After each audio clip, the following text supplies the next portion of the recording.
দর্শক স্বাগত 7 দিনে সপ্তাহের শেষ কর্মদিবসের সন্ধ্যায় আমরা সাধারণত সপ্তাহের উল্লেখযোগ্য বা বড় খবর নিয়ে কথা বলি, কিন্তু আজকেও বড় খবর নিয়ে কথা বলবো, তবে অন্য একটি বিষয়। অর্থাৎ আমরা যদি প্রশ্ন করি আপনাকে যে ঢাকা শহরের সবচেয়ে বড় সমস্যা কি, অতিরিক্ত জনসংখ্যা, শব্দ দূষণ, বায়ু দূষণ, ট্রাফিক জ্যাম, জীবনযাপনের খরচ বেশি, নাকি সব কিছুই?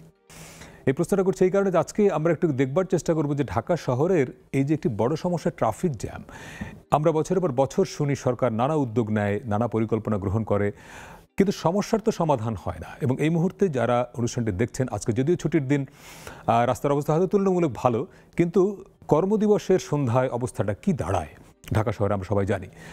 এই সব নিয়ে আজকে কথা বলবো একজন বিশেষজ্ঞের সঙ্গে। তিনি যুক্তরাষ্ট্রে কাজ করেন বহু বছর ধরে, এবং আমরা দেখবার চেষ্টা করব যুক্তরাষ্ট্রের অভিজ্ঞতা বাংলাদেশের সঙ্গে কতটা ম্যাচ করে। তার আগে আমরা একটু দেখি এই সপ্তাহের বড় খবরগুলো কি এক নজরে। জনগণ অন্তর্বর্তী সরকারকে চলে যেতে বলছে না, বরং সরকারি ভালো নির্বাচনের প্রস্তুতি নিচ্ছে। আল জাজিরাকে ডক্টর ইউনুস, কোনো মহামানবকে বাংলাদেশের দায়িত্ব দেওয়ার জন্য দেশের মানুষ আন্দোলন সংগ্রাম করেনি, মন্তব্য আমির খসরুর। গত 15 বছর পুলিশকে দলীয় বাহিনীতে পরিণত করা হয়েছিল। পুলিশ সপ্তাহের উদ্বোধন করে বললেন প্রধান উপদেষ্টা, আগামী নির্বাচনে শান্তিপূর্ণ করতে পুলিশকে নিরপেক্ষ থাকার আহ্বান। সীমিত পরিসরে হলেও আগামী নির্বাচনেই প্রবাসীদের ভোটাধিকার নিশ্চিত করতে চায় নির্বাচন কমিশন। রাজনৈতিক দল সহ অংশীজনদের সহযোগিতা চাইলেন সিইসি। প্রধান উপদেষ্টার নেতৃত্বে ঐকমত্য কমিশনের বৈঠক, গণতান্ত্রিক শক্তির ঐক্যের ওপর সাফল্য নির্ভর করবে বললেন আলী রিয়াজ। রাখাইনে সহায়তা পাঠাতে মানবিক করিডোর দেওয়ার বিষয়ে নীতিগতভাবে রাজি অন্তর্বর্তী সরকার, জানালেন পররাষ্ট্র উপদেষ্টা। রাজনৈতিক দলের সঙ্গে আলোচনা করা উচিত ছিল বললেন ফখরুল। করিডোরের বিষয়টি পরিষ্কার করার আহ্বান জামায়াত আমিরের। রাজধানীতে বিএনপি কর্মীকে হত্যার অভিযোগে শেখ হাসিনার সঙ্গে অভিনেতা ইরেশ জাকেরকে মামলার আসামি করায় সমালোচনা। ইরেশের বিরুদ্ধে মামলায় বিরক্ত সংস্কৃতি উপদেষ্টা। তদন্তে নাম না এলে গ্রেপ্তার নয় বললেন আইজিপি।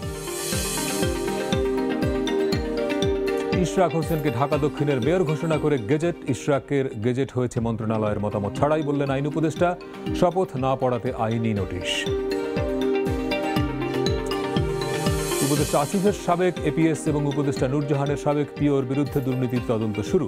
দুই উপদেষ্টা সাবেক দুই কর্মকর্তা এবং এনসিপি নেতা তানভীরকে আটকের দাবি যুব অধিকার পরিষদের। বৈষম্য বিরোধী ছাত্র আন্দোলন প্ল্যাটফর্ম বাতিল চায় ছাত্রদল। ৭১ ও ২৪কে এক কাতারে না আনার অনুরোধ করে চাঁপাইনবাবগঞ্জে মুক্তিযোদ্ধার বক্তব্যে জামায়াত নেতার বাধা। জার্মানিতে মারা গেলেন স্বাধীন বাংলাদেশের প্রথম নির্বাসিত কবি, লেখক ও কলামিস্ট দাউদ হায়দার। বয়স হয়েছিল ৭৩ বছর। এই ছিল এই সপ্তাহের মোটামুটি বড় খবর। আমরা আজকে আমন্ত্রণ জানিয়েছি যুক্তরাষ্ট্রের ট্রাফিক ম্যানেজমেন্ট বিশেষজ্ঞ হাদি কাইয়ুমকে। স্যার, আপনাকে স্বাগত। তার আরেকটি বড় পরিচয় আমরা মূলত যে কারণে আজকে আপনাকে আমন্ত্রণ জানিয়েছি, আপনি যুক্তরাষ্ট্রের মেরিল্যান্ড অঙ্গরাজ্যের প্রিন্স জর্জেস কাউন্টির ট্রাফিক ইঞ্জিনিয়ারিং ও নিরাপত্তা বিভাগের প্রধান হিসেবে দায়িত্ব পালন করছেন, এবং আপনি বাংলাদেশে বুয়েটে পড়াশোনা করেছেন এবং দীর্ঘদিন ধরেই যুক্তরাষ্ট্রে খুব গুরুত্বপূর্ণ জায়গায় কাজ করছেন। এবং আজকে অনুষ্ঠানটা আমরা যখন রেকর্ড করছিলাম, আমাদের উদ্দেশ্য ছিল বা আমাদের টার্গেট ছিল বেলা ১টায় শুরু করলাম বেলা ১:45টায়। এই যে ৪৫ মিনিটের গ্যাপ হয়ে গেল, তাও সেই ঢাকার ট্রাফিক জ্যামের কারণে। এখন প্রশ্নটা হলো এই যে ঢাকা শহরে আমরা যারা অনেক বছর ধরে থাকি, তারা অনেকগুলো সমস্যা, আমি শুরুতে বললাম যে এখানের পলিউশন, শব্দ দূষণ, এখানের জীবনযাপনের খরচ, সব কিছু নিয়ে মানুষের বিরক্তি আছে, কিন্তু ট্রাফিক জ্যাম নিয়ে বিরক্তিটা বোধহয় সবচেয়ে বেশি। এই যে মানুষের ঘন্টার পর ঘন্টা তার সময় চলে যাচ্ছে রাস্তায়, এবং আজকে আপনার আসতেও এই যে বিলম্বটা হলো, সমস্যাটা কি আমাদের রাস্তায়, যানবাহনে, পরিকল্পনায়, নাকি আমাদের কালচারে? আসলে ধন্যবাদ সবার আগে আমাকে আমন্ত্রণ জানানোর জন্য। সমস্যাটা অ্যাকচুয়ালি এককভাবে একটা জিনিসকে দায়ী করা যায় না। যেমন ধরুন, রাস্তাঘাট যেটা আছে সেটা তো আছেই। এখন ধরুন, চাইলে তো আপনি রাস্তাকে ডাবল করে ফেলতে পারবেন না, হ্যাঁ, কিন্তু এখানে কিছু নিয়ন্ত্রণের ব্যাপার আছে।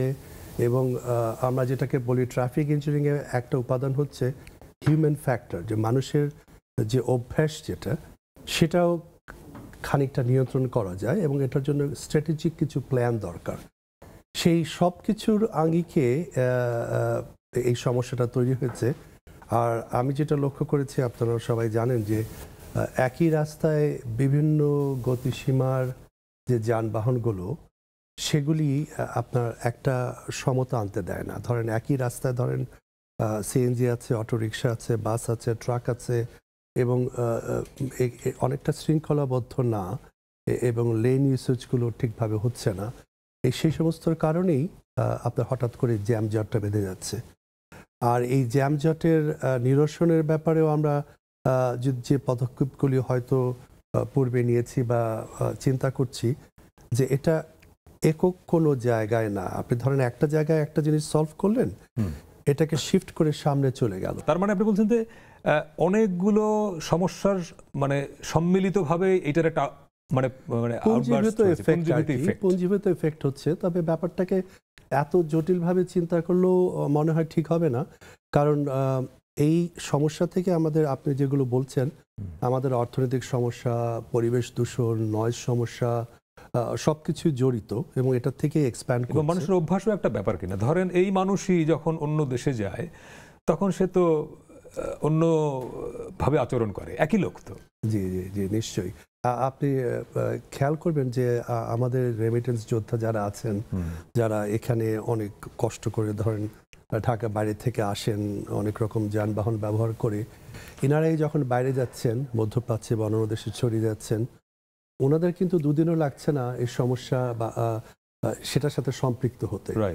আপনি যখন মানুষকে সুযোগ দিবেন এবং মানুষ কিন্তু আপনিই তার সমস্যা নিরসনের অনেকটা উপায় বের করে নেবেন। ধরেন এইটা একটা প্রতীকী ছবি হিসেবেই যদি আপনি ধরেন, বাস, রিক্সা, মোটরসাইকেল সব কিন্তু এক জায়গায় যাচ্ছে। এখন রিক্সার যে গতি, বাসের যে গতি, মোটরসাইকেলের গতি তো এক না, আবার থ্রি হুইলার।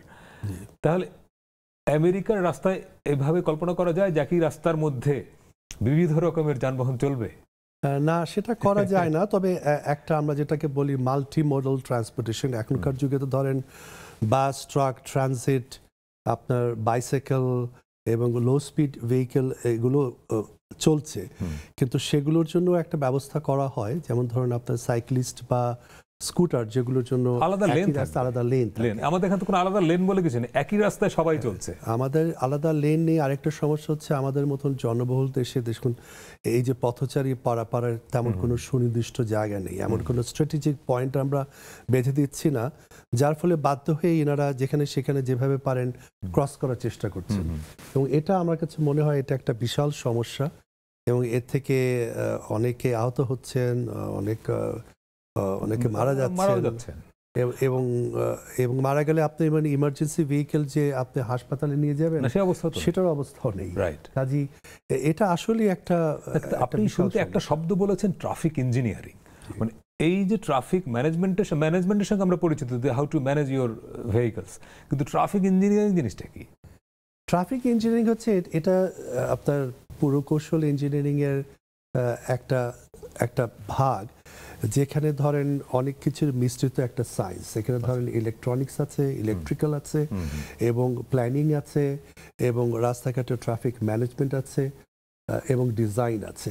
তা এখন ট্রাফিক ইঞ্জিনিয়ারিং সোজা বাংলায় বলতে গেলে, আপনি একটা রাস্তা তৈরির পর বা রাস্তা তৈরির আগেই আপনার পয়েন্ট এ টু পয়েন্ট বিতে সব ধরনের যানবাহন, মাল্টিমোডাল সিস্টেম এবং পেডেস্ট্রিয়ান বা পথচারী, এদেরকে এফিশিয়েন্টলি এবং সেফলি কিভাবে মুভ করাবেন, তার যে টোটাল প্রক্রিয়াটা, এখানে ইঞ্জিনিয়ারিং, ডিজাইন, প্ল্যানিং এবং আপনার যেসব সরঞ্জাম, সিগন্যাল বলেন, টিকিটিং সিস্টেম বলেন, ক্যামেরা সিস্টেম বলেন, সব কিছুর সমন্বয়ে যে কাঠামোটা তৈরি করা হয়, যে বিজ্ঞানটা ফলো করা হয়, সেটাই ট্রাফিক ইঞ্জিনিয়ারিং। ঢাকার রাস্তায় এই ইঞ্জিনিয়ারিং এর ঘাটতিটা আছে বা আদৌ ট্রাফিক ইঞ্জিনিয়ারিংটা আমরা ফলো করি কিনা? সত্যি কথা বলতে কি, আমি যেহেতু অনেকদিন দেশের বাইরে প্রায়ই আসি, এটা খুব একটা সুষ্ঠুভাবে এটার চর্চাটা হয়তো হয়নি। যে কারণেই হয়নি, আমরা দেখেছি জায়গায় জায়গায় খানিকটা হয়েছে, কিন্তু সার্বিকভাবে পুরো নেটওয়ার্ক মিলে যে একটা প্ল্যানিং দরকার, সেটা অতটা বাস্তবায়ন হয়নি আর কি। এবং সেই জন্যই আমাদের প্রবলেমটা ধীরে ধীরে আরো বেড়েই যাচ্ছে মনে হয়। আপনার যে কাজের জায়গা আমেরিকাতে, মেরিল্যান্ডে যে কাজটা আপনি করেন, সেটা একটা বিশেষ প্রজেক্ট বোধহয় বা বিশেষ ধরনের কাজ। মানে সেইটা কি, মানে তার সঙ্গে আপনি যদি ঢাকার এই বাস্তবতার একটু তুলনা করেন, মানে আমাদের ফাঁকটা কোথায়? দেখুন, আমাদের ওখানে যে কাজগুলো হয়, আমরা প্রথম থেকে যে কোনো ডেভেলপমেন্ট, ইভেন আপনার একটা মুদি দোকান হোক, একটা হাসপাতাল হোক, অথবা একটা ছোট্ট শপিং সেন্টার হোক, অথবা কারো বাড়ি হোক, 4-5টা বাড়ি মিলিয়ে ধরেন একটা ফ্ল্যাট হোক, যেই ডেভেলপমেন্ট আসুক না কেন, তারা রাস্তার উপর ট্রাফিক ফেলছে এবং সেটাকে এই ট্রাফিক ইম্প্যাক্ট যে ফেলছে, প্রভাব যে ফেলছে, সেটার একটা ক্যালকুলেশন আছে এবং তাকে সেই রাস্তার জন্য কিছু কাজ করতে হয়। হয়তো একটা লেন বাড়াতে হয়, অথবা একটা ধরেন চৌরাস্তা হলে সেখানে আরেকটা লেন অ্যাড করে দিতে হয়। এই প্রক্রিয়াটা ডেভেলপমেন্ট স্টেজ থেকেই শুরু হয়, ডেভেলপমেন্টের পরে না। তা না হলে ওরা ওইটা ডেভেলপমেন্ট করার অনুমতিই পাবে না। তা আমাদের ওই প্রতিটা ক্ষেত্রেই সম্পৃক্ত হতে হয়, ডেভেলপমেন্ট থেকে শুরু করে রাস্তার এবং ফিউচার প্ল্যান, যেটা আমরা ধরেন অনেক সময় চিন্তা করি এখন কি অবস্থা, অথবা 5 বছর পরে কি অবস্থা, আর ওখানে আমরা আমাদের ভিশন হচ্ছে ধরেন 15 বছর পরে ট্রাফিকের কি অবস্থা হবে, তখন কতগুলো ট্রাফিক আসতে পারে, কি পরিমাণ লোক বাড়বে, কি পরিমাণ লোক বাড়বে, গাড়ির সংখ্যা কত বাড়বে, এবং এগুলো কতটা চেঞ্জ হবে, এবং সেটার ফ্লেক্সিবিলিটি আছে কিনা। তো সবকিছু চিন্তা করেই সেই প্ল্যান প্রোগ্রামগুলো তৈরি রাইট। এবং আপনি ডেভেলপমেন্টের কথা বলছিলেন, তো আমরা বিগত বছরগুলো দেখেছি আমাদের ডেভেলপমেন্টের অংশ হিসেবে প্রচুর মেগা প্রজেক্ট আমাদের এখানে হয়েছে, সড়কে, বিভিন্ন জায়গায়। সেই মেগা প্রজেক্টের ফলেও কি উন্নতি হয়েছে, সেটা আর একটা মেগা প্রশ্ন। বলে আমরা একটা বিরতি নিয়ে আসছে, সেই প্রশ্নের উত্তর শুনবো। দর্শক, একটা ছোট্ট বিরতির সময় হলে ফিরছি একটু পরেই, সঙ্গে থাকবেন।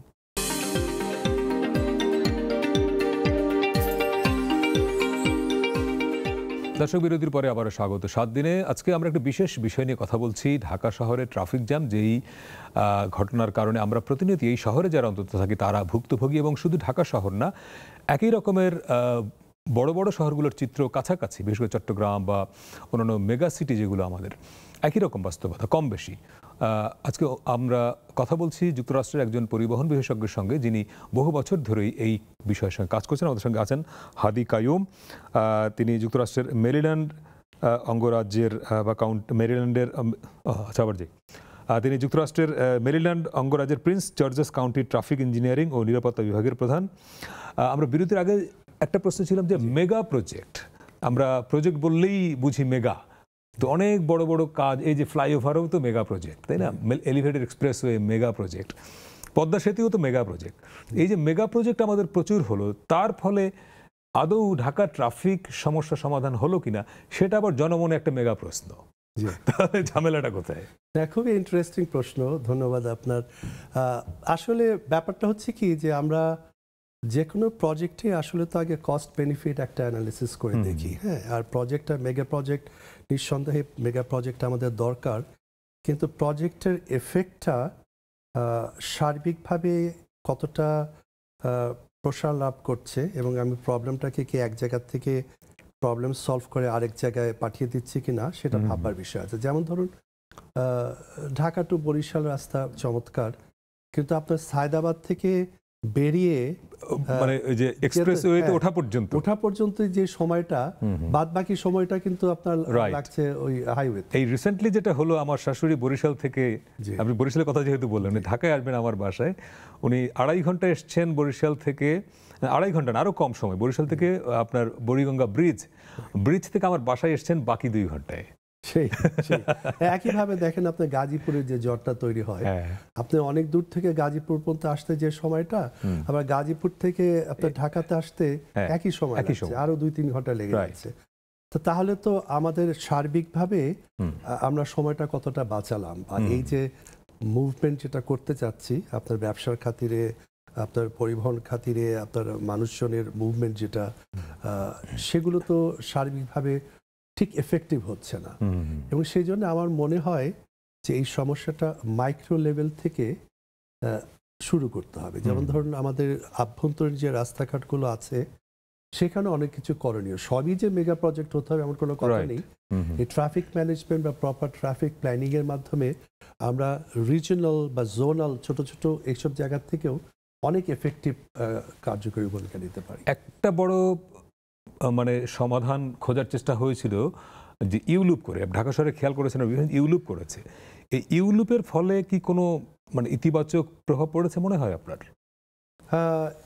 এটা নির্ভর করে জায়গা বিশেষের উপর। আচ্ছা, আচ্ছা। এখন কতগুলো ট্রাফিক আসছে, কতগুলো ইউটার্নের জরুরি হচ্ছে, এর আগে আপনার টার্ন নিতে গেলে আপনার অন্যান্য ট্রাফিক কতটা ব্যাহত হচ্ছে, অনেক কিছু চিন্তার ব্যাপার আছে। আর ইউটার্ন নেওয়াটা আপনি যদি প্রতিহত করতে চান, বা সেখানেরও কিছু মেকানিজম আছে, যেমন এখন অ্যাডভান্স টেকনোলজিতে আমি জানি না কতটুকু হচ্ছে, যেমন ইলেকট্রনিক টিকিটিং সিস্টেমের ব্যবস্থা আছে আপনার। এখন ফেশিয়াল রেকগনিশনে যে কাউকে সারা দেশে আপনি খুঁজে বের করতে পারবেন। তো সেরকম যে কোনো প্রক্রিয়ায় আপনি যখন বাস্তবায়ন করতে যাবেন, সেখানে আমাদের পুলিশ ভাই যারা আছেন, ল এনফোর্সমেন্ট এজেন্সি যারা কাজ করছেন, ওনাদের উপর সব ছেড়ে দিয়ে আমরা যদি ভাবি যে এটা সমস্যার সমাধান হয়ে গেল, এটা সম্ভব না। না, আপনি টেকনোলজির কথা বললেন, তো বাংলাদেশে ঢাকা শহরে এখন পর্যন্ত ট্রাফিক পুলিশ হাত দিয়ে যানবাহন থামায়, এবং ঢাকার খুব গুরুত্বপূর্ণ জায়গা আপনার সোনারগাঁ সিগন্যাল, যেটা আপনি সেখানে দাঁড়ান দেখবেন যে হাত দিয়ে, লাঠি দিয়ে, আবার তার একটু দূরেই আপনি যদি পান্থপথ সিগন্যালে যান, সেখানে দেখবেন যে ট্রাফিক পুলিশ দড়ি দিয়ে যে আটকে দেয় যাতে গাড়ি না যায়। তো যেই দেশে এখন পর্যন্ত হাত দিয়ে, দড়ি দিয়ে গাড়ি নিয়ন্ত্রণ করতে হচ্ছে, আমাদের সিগন্যালিংটা তো কাজই করলো না, তাই লালবাতি সবুজ বাতির এই কনসেপ্টই তো কাজ করলো না। তো সেখানে আপনি অ্যাডভান্স টেকনোলজির কথা কি বলবেন? এআই কি করবে এখানে? আসলে এখানে ধরেন আমরা যে অ্যাডভান্স টেকনোলজি যে সিগন্যাল সিস্টেমের কথা বলছি, এটা কিন্তু ইন্টেলিজেন্স সিগন্যাল সিস্টেম। এখানে ধরেন আমাদের একজন ধরেন পুলিশ সদস্য, উনি কি করছেন, উনি ভিজুয়ালি দেখছেন কয়টা গাড়ি কোন দিক থেকে আসছে, সেই হিসাবে থামাচ্ছেন, একটা ছেড়ে দিচ্ছেন। এই সিস্টেমটাই কিন্তু আপনার ট্রাফিক সিগন্যাল করবে। ও কিন্তু কোন লেনে কতগুলি গাড়ি আসছে, খালি গাড়ি না, কতগুলি পথচারী আসছে কোন দিক থেকে, সে কাউন্ট করে। আচ্ছা, কাউন্ট করে সেইভাবে আপনাকে টাইমিং দিয়ে দিচ্ছে, এখানে এতটুকু টাইম, এটা আগে যাক, তারপরে ওইটা আগে যাক। এই পুরা নিয়ন্ত্রণটা মানে স্বয়ংক্রিয় করাটা আপনার এই ট্রাফিক সিগন্যালের কাজ। এখানেই টেকনোলজির ব্যবহারটা। সেই ব্যবহারটা আমরা তো এখনো শুরু করতে পারলাম না। সেটা আমি দেখলাম কিছুদিন আগে একটা পেডেস্ট্রিয়ানের যে পুশ বাটন দিয়ে পথচারী পারাপারের একটা পাইলট হিসেবে একটা প্রজেক্ট হয়েছে ঢাকায়। আচ্ছা আচ্ছা। কিন্তু সেটা আরো অ্যাডভান্সড টেকনোলজি কিন্তু আছে। এখন ধরুন সবাই তো আর বাটন প্রেস করবে না, বাটন প্রেস না করলেও আপনি যখন অনেকগুলি পথচারী এক জায়গায় দাঁড়াবে, কতগুলো দাঁড়াচ্ছে, কত ট্রাফিক রাস্তা দিয়ে আসছে, সেটাকে স্বয়ংক্রিয়ভাবে কন্ট্রোলার কিন্তু বুঝতে পারে, ওর কিন্তু সেন্সে ও ক্যালকুলেট করতে পারে, ক্যালকুলেট করতে পেরে কতটুকু টাইম দিবে না। উনি ধরে সেই টেকনোলজি আপনাকে টাইম বেঁধে দিল, কিন্তু এখানে টাইম থাকলো, কিন্তু গাড়ি যে ড্রাইভ করছেন, সে মোটরসাইকেল চালক, গাড়ি চালক, সে তো মানে ওটা অ্যাভয়েড করে চলে যাচ্ছে, যায়, সেটা আপনি কি করে নিয়ন্ত্রণ করবেন? যেটা চলে যাচ্ছে সেখানে আপনার যে আপনার এনফোর্সমেন্ট দরকার, সেখানে আপনার এটার বিকল্প নেই। কারণ আমরা যতই নিয়ম বানাই বা সুযোগ তৈরি করে দেই, ট্রাফিক এনফোর্সমেন্ট মানে যেটা আপনার কমপ্লায়েন্সের তো একটা ব্যাপার আছে, মানে মোটা অঙ্কের জরিমানা। মোটা অঙ্কের জরিমানা, এবং জরিমানাগুলি ব্যক্তি বিশেষের জন্য না, সেটাও আপনার ক্যামেরা সিস্টেম নিয়ন্ত্রণ করতে পারে। আচ্ছা, যেমন আমাদের ওখানে ক্যামেরা সিস্টেম আপনার লাইসেন্স প্লেটের ছবি অটোমেটিক তুলে বাসায় টিকিট পাঠিয়ে দিচ্ছে। আচ্ছা আচ্ছা। আপনার ডিনাই করার কোনো উপায় নেই, কারণ আপনার ভিডিও এবং ক্লিপস ছবি সহ চলে আসছে যে আপনি এই জায়গায় থামেননি, বা এই জায়গায় রং টার্ন নিয়েছেন, বা এই জায়গায় আপনি ট্রাফিক আইন ভঙ্গ করেছেন। এই সিস্টেমে গেলে ওই যে অনেক সময় ট্রাফিক পুলিশের বিরুদ্ধে যে অভিযোগটা ওঠে যে পয়সা দিয়ে পার হয়ে যায়, মামলা এড়ানোর জন্য সে কিছু ঘুষ দিয়ে গেল, এটা বন্ধ করাও যায়। এটা বন্ধ করা যায়। আবার অন্য দিক থেকে দেখুন, ব্যক্তি বিশেষের উপর যদি আমরা একটা কিছু চাপিয়ে দিই, এরকম একটা বিজি ইন্টারসেকশনে একজন পুলিশ ভাই বা দুজন পুলিশ ভাই উনি সবকিছু ম্যানেজ করতে পারছেন, এই চিন্তা করাটা আমাদের কাছে ওই কাজটাও খুবই তো একটা মানে খুবই কষ্টের কাজ, রৌদ্র বৃষ্টি, খুব এতগুলো মানুষকে ম্যানেজ করা, এতগুলো যানবাহন, ওনারও তো একটা হিউম্যান বিং, তো হিউম্যান বিং প্লাস ধরুন উনি কিন্তু দেখতে পাচ্ছেন না ফার্দার দূরে কতগুলো ট্রাফিক আসছে। আপনার এই সিগন্যাল সিস্টেম যেটা করে, ও শুধু এই ইন্টারসেকশনের না, এর আগেরটায় কতটুকু ট্রাফিক আসছে, তারপরে কোনটাতে যাচ্ছে, কতটুকু টাইম, ওই ক্যালকুলেট করে সে টাইমটা দেয়, সে ক্যালকুলেট করে টাইম দিচ্ছে, যাতে করে পুরো সিস্টেমটার মধ্যে একটা সমতা থাকে।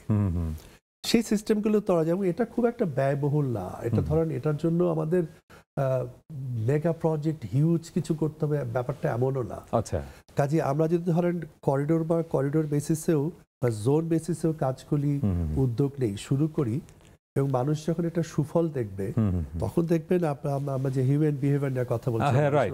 আমি সেই প্রশ্নটাই আপনাকে করছিলাম একাধিকবারই, যে ধরেন খুব ভালো সিস্টেম আপনি করে দিলেন, কিন্তু সিস্টেমটা যারা ফলো করবেন তারা ফলো করলেন না, তো তাহলে তো সিস্টেম আর কাজ করবে না। হ্যাঁ, এখন যখন আপনি ওদেরকে সেই অপশনটা দিবেন মানুষকে, ওরা যখন দেখতে পাবে যে সিস্টেমটা কি কাজ করছে, এতে করে আমার কতটা সেফটি হচ্ছে, এতে করে আমার সুবিধা কত হচ্ছে, আমার পথ চলাচল করা অথবা এক জায়গায় এসে ওই পয়েন্টে এসে ক্রস করাটাতে আমি কতটা নিরাপদ ফিল করছি, তখন দেখবেন অটোমেটিক্যালি অভ্যাসটাও মানুষের চেঞ্জ হয়ে যাচ্ছে।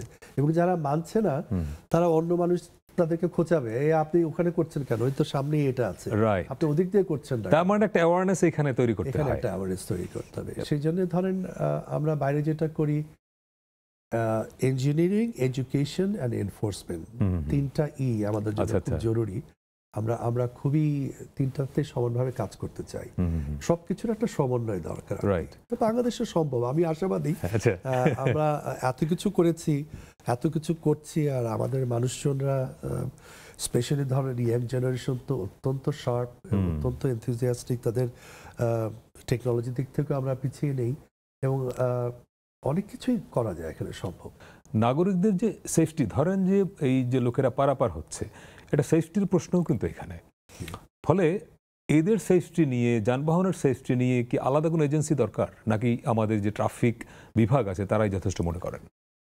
আসলে এখানেও কিছুটা আপনার আমার মনে হয় পরিবর্তন দরকার। ট্রাফিক বিভাগের সাথে এখানে আইন শৃঙ্খলা বিভাগ, ট্রাফিক বিভাগ এবং ট্রাফিক ম্যানেজমেন্ট কন্ট্রোল সেন্টার, যেটা যারা লাইভ দেখতে পায় কোথায় কি হচ্ছে। আমরা যখন ওখানে ট্রাফিক ম্যানেজ করি, ইভেন ধরেন একটা প্রেসিডেন্সিয়াল ইনঅগ্রেশন থেকে শুরু করে স্টেডিয়ামে লক্ষ লক্ষ ট্রাফিক আসছে, অথবা একটা হিউজ ইভেন্ট হচ্ছে, সবকিছু আমরা সেন্টার থেকে বসে, সেখানে তো ট্রাফিক ইঞ্জিনিয়ার দরকার হয়, সেখানে সিকিউরিটি সিস্টেমের দরকার হয়, সবকিছু আমরা লাইভ দেখে ম্যানেজ করতে পারছি। কাজেই এটা এককভাবে একটা গ্রুপের কাজ না, আমার মনে হয় এটা নিয়ে একটা কমিটি করা দরকার। আচ্ছা, যে কমিটিতে আপনার সবকিছুরই পার্টিসিপেশন থাকবে, ল এনফোর্সমেন্ট, আইনি সদস্যরা থাকবেন, এখানে ট্রাফিক ইঞ্জিনিয়াররা থাকবেন, এবং এখানে ট্রাফিক ম্যানেজমেন্টের কিছু এক্সপার্ট থাকবেন, এবং লোকাল গভর্নমেন্ট যদি যুক্ত হয়, লোকাল ধরেন সেটা সিটি কর্পোরেশন, যেখানে পৌরসভা, এবং সেটার সাথে আপনার কিছু আইন প্রণয়নের ব্যাপার আছে। যে কোনো কিছুই আপনার আইন যদি তৈরি না হয়, তাহলে সেটা বাস্তবায়ন তো করাটা একটু মুশকিল। কারণ এই আইনগুলো মানে বুঝে যে কোনটা দরকার, আমাদের প্রেক্ষাপটে কি আইন দরকার, কতটা বাস্তবায়ন করা সম্ভব, সেভাবে আমাদেরকে এগোতে হবে। রাইট, আইনের কথা বললেন, তো আমি এই প্রসঙ্গে আরেকটু জানতে চাই, আর আরেকটা বিরতি নিয়ে আসছি। দর্শক, আরেকটা বিরতির সময় হলে একটু পরেই ফিরছি, সঙ্গে থাকবেন।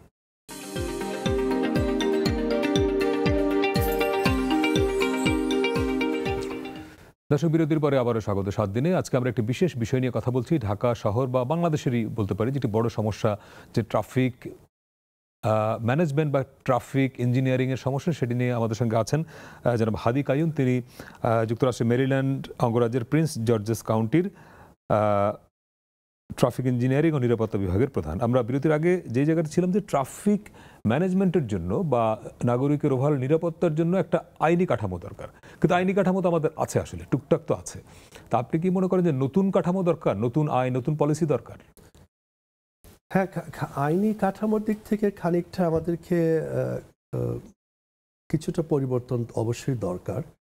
এই জন্য দরকার যে আপনার ধরেন আইনের মধ্যে আপনার ফাইনের পরিমাণের ব্যাপার আছে, এবং এটার পেনাল্টি কি হতে পারে সেটার ব্যাপার আছে, এবং শুধু এখানে যে আপনার গাড়ির চালক তারাই খালি এটার জন্য দায়ী, বা মোটর বাইক আছে তারা না, এখানে পথচারীরা, তাদেরও কিছু দায়িত্ব আছে।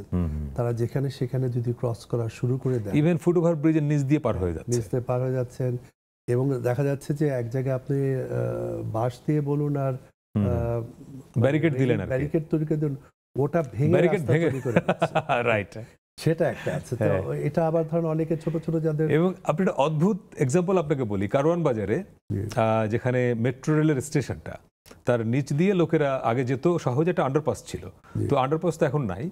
তো এখন একটু দূরেই ফুটওভার ব্রিজ আছে, আবার মেট্রো রেলের যে ওঠার যে স্টেশনের যে সিঁড়ি, ওটা দিয়ে আপনি এপার ওপার যেতে পারবেন।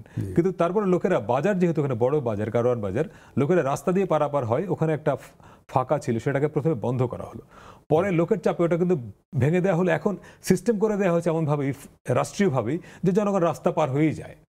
আচ্ছা, মানে সরকার নিজেই ব্যবস্থাটা করে দিল যে তুমি রাস্তায় পার হও।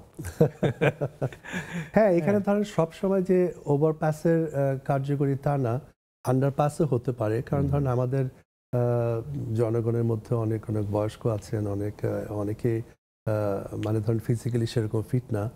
আমার নিজের কথাই বলুন, আমি ওভারপাস, হ্যাঁ, অনেকের পক্ষে ওভারপাসে ওঠাটাও একটা কঠিন, তো তাহলে আমার জন্য ইজিয়ার হয়, তাহলে আমি নিজে নেমে গিয়ে উঠে গেলাম, সেটা একদিকে যানবাহনের উপর দিয়ে কোনো অসুবিধা করছে না।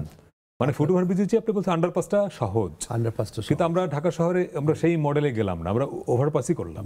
বরঞ্চ যে এটা ছিল বললাম, সেটা তো আমার ভেঙে ফেলা হলো ওই মেট্রো রেলের কাজ করার সময়। রাইট, কারণ আমরা দৃশ্যমান অনেক কিছু দেখতে চাই, মানে ডেভেলপমেন্টকে দৃশ্যমান করতে চাই। কার্যকরী কোনটা হচ্ছে, মাটির নিচে ডেভেলপমেন্ট করলে তো পাবলিক দেখবে না। মানে এটা একটা আরেকটা প্রবলেম, মানে পলিটিক্যাল সাইকোলজির সমস্যা এটা, যে আপনি নাগরিকের সেবার জন্য কাজ করবেন, কিন্তু আপনার এখানে প্রদর্শনবাদীটা হচ্ছে মুখ্য, যে আমি দেখাইলাম যে আমি তোমার জন্য এত এত করে দিলাম।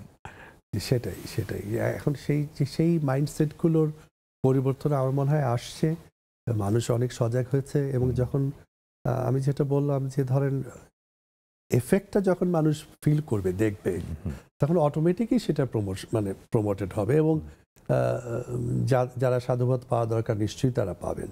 এখন সবকিছুই দৃশ্যমান হতে হবে এমন কোনো কথা। হ্যাঁ, মাটির নিচ দিয়ে ডেভেলপমেন্ট হোক না, মানুষ মাটির নিচে গেলে তো দেখবে যেটা হচ্ছে। এবং যখন ঢাকা শহরে মেট্রো রেলের যখন আলোচনাটা তৈরি হয়, তখন অনেকে বলেছিলেন এটা কেন মাটির নিচ দিয়ে না, মানে আন্ডারগ্রাউন্ড দিয়ে কেন যাবে না, কিন্তু তখন মধ্যে একই পলিসিতেই গেল, যেন উপর দিয়ে গেলে লোকেরা দেখবে। এখানে কিছু ধরেন অন্য কিছু কনফ্লিক্টও আছে, যেমন ধরেন আমাদের gas line, water line, switch line, এগুলো তো মাটির নিচ দিয়ে যায়।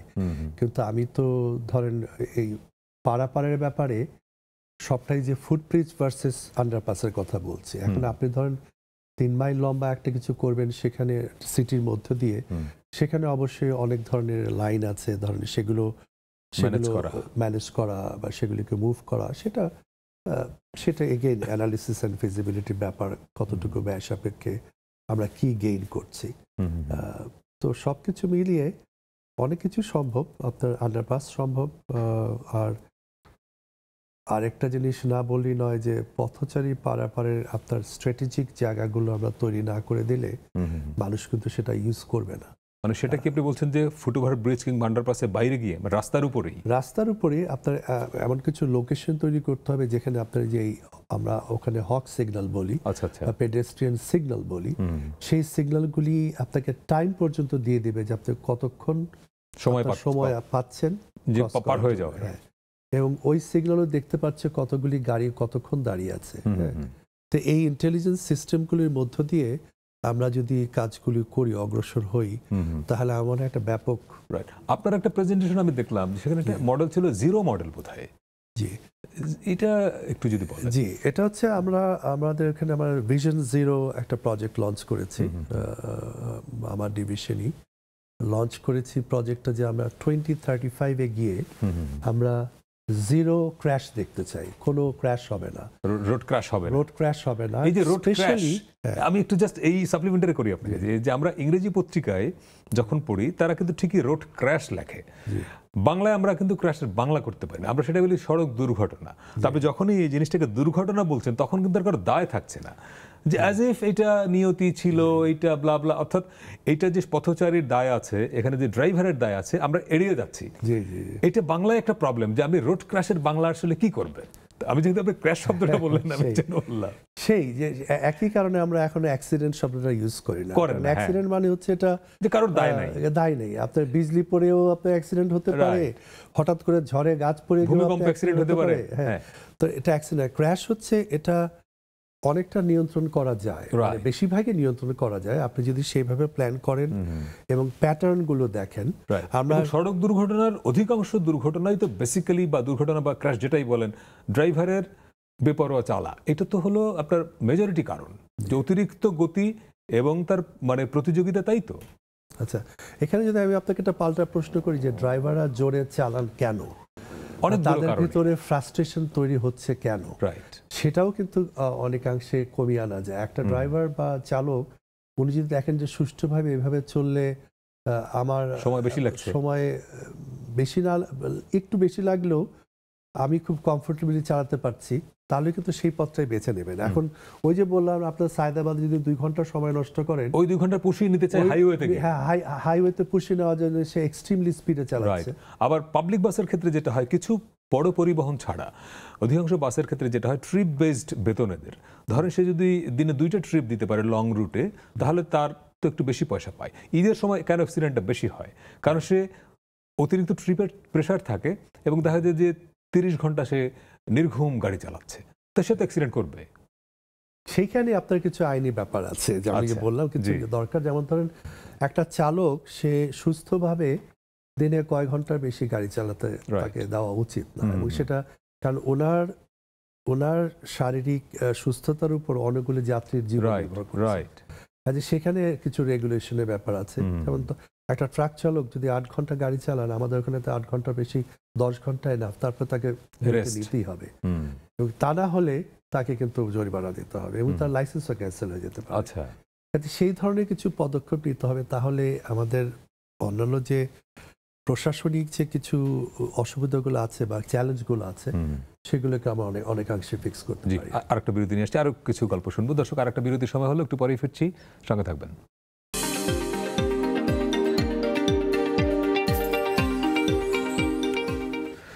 বিরতির পরে আবারও স্বাগত 7 দিনে। আজকে আমরা একটি বিশেষ বিষয় নিয়ে কথা বলছি, ট্রাফিক নিরাপত্তা, ট্রাফিক ম্যানেজমেন্ট, ট্রাফিক ইঞ্জিনিয়ারিং। আমাদের সঙ্গে আছেন জনাব হাদি কাইয়ুম, তিনি যুক্তরাষ্ট্রে কাজ করেন ট্রাফিক ম্যানেজমেন্ট নিয়ে।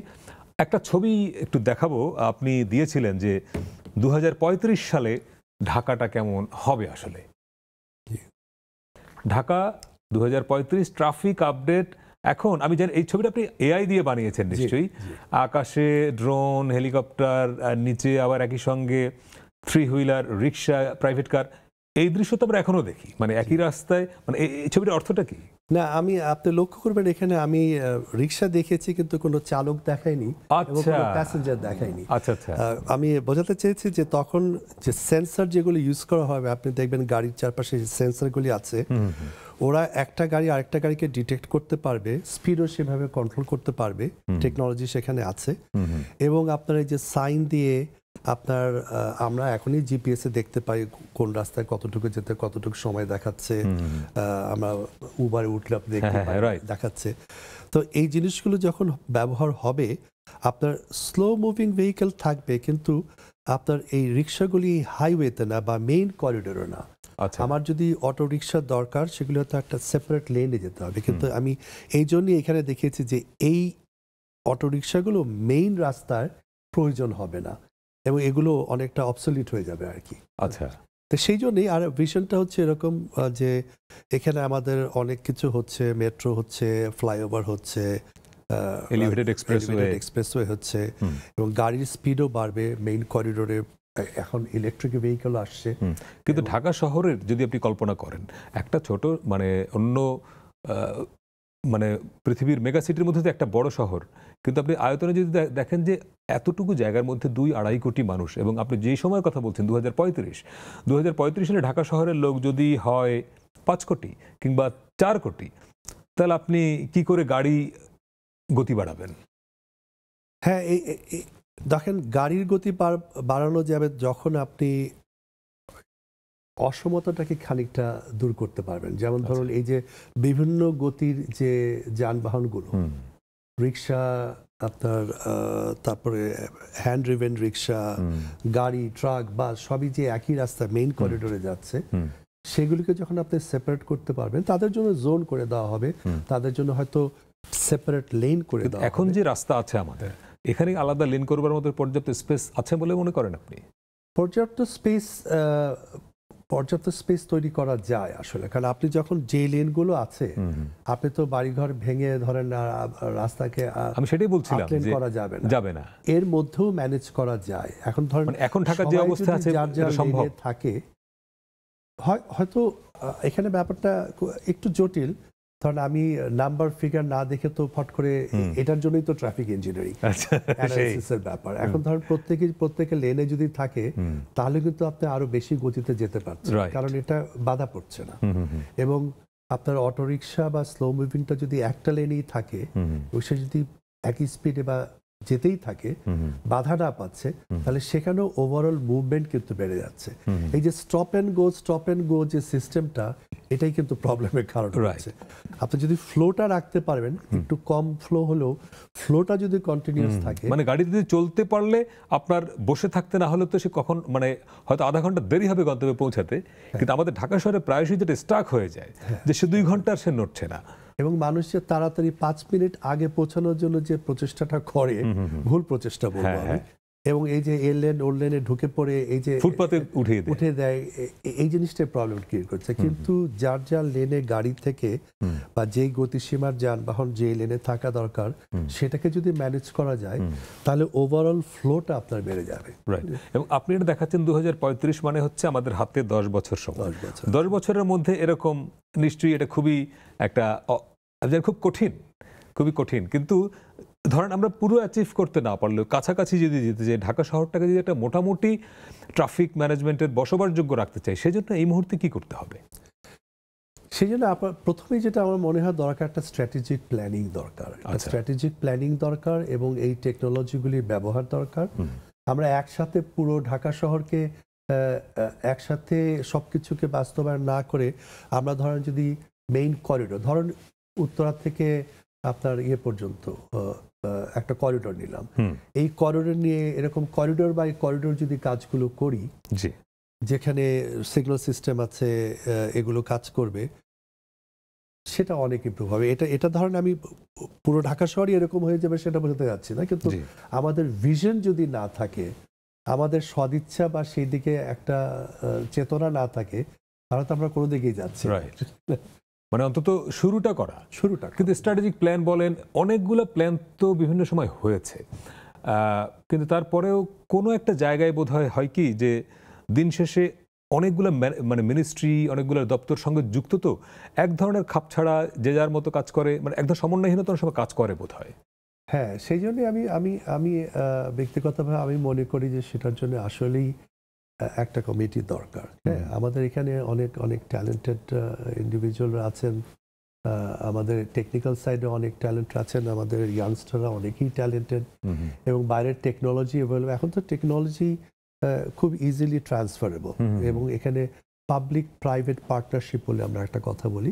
আমাদের ওখানে অনেক প্রকল্পই কিন্তু সবই আমরা গভর্নমেন্টের উপর ছেড়ে দিই, যে গভর্নমেন্ট কি করবে, করলো, না হলে আমাদের কি করার, এই ধারণা থেকে আমাদের বেরিয়ে আসতে হবে। পাবলিক এবং প্রাইভেট দুজন, এদের সমন্বয়ে আমরা অনেক প্রজেক্ট করতে পারি, এবং অনেক এই ধরনের করিডোর বাই করিডোর প্রজেক্ট তৈরি করে আমরা এই সমস্যার উত্তর ঘটাতে পারি। জি, আমরা আশা করি যে একটা পরিবর্তনের দিকে যাবে নিশ্চয়ই, এবং আপনার সঙ্গে পরে যখন কথা বলবো নিশ্চয়ই কিছুটা উন্নতি হবে। জি, আমি অনেক টেকনিক্যাল কিছু বললাম না, আমি জাস্ট একটা ভিশন দেখালাম, কিন্তু টেকনিক্যাল সাইডে অনেক কিছু আলোচনা আছে, এবং এখানে আমাদের টেকনিক্যাল এক্সপার্টরা দেশে আছেন, বাইরেও আছেন। সবাই মিলে একটা চেষ্টা করলে হয়তো একটা পজিটিভ পরিবর্তনের দিকে যেতে পারবে। আপনাকে অনেক ধন্যবাদ আমাদের সময় দেওয়ার জন্য। ভালো থাকবেন। জি দর্শক, এই ছিল আজকে 7 দিনে। সবাই ভালো থাকবেন।